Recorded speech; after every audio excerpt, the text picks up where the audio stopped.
accélérateur Cockcroft-Walton, voilà, vous l'avez là, tel qu'il était à l'Institut de physique nucléaire quand il était en fonctionnement.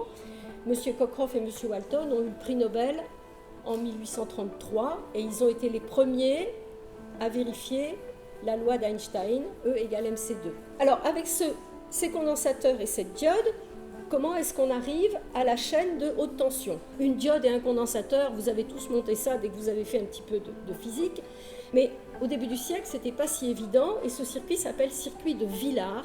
Monsieur Villard est un Lyonnais qui a travaillé ensuite à Paris, mais il est né à Lyon, et il a donc monté ce premier circuit qui permet de redresser le courant, d'avoir du courant continu, enfin une tension continue à partir de l'alternatif. Et normalement, je l'alimente en alternatif.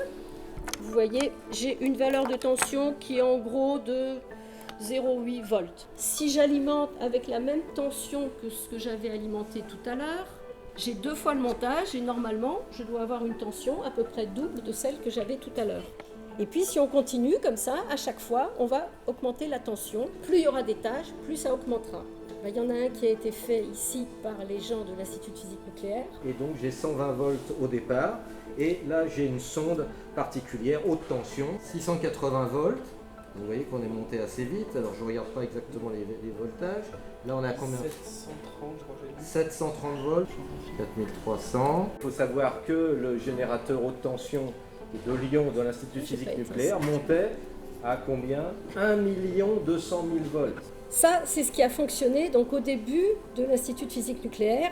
Et puis au bout d'un moment, cette technologie a semblé peut-être périmée. Toujours est-il qu'on a remplacé cette technologie-là par une autre technologie qui est la technologie Van de Graaff. Le principe du Van de Graaff, c'est en apparence tout simple.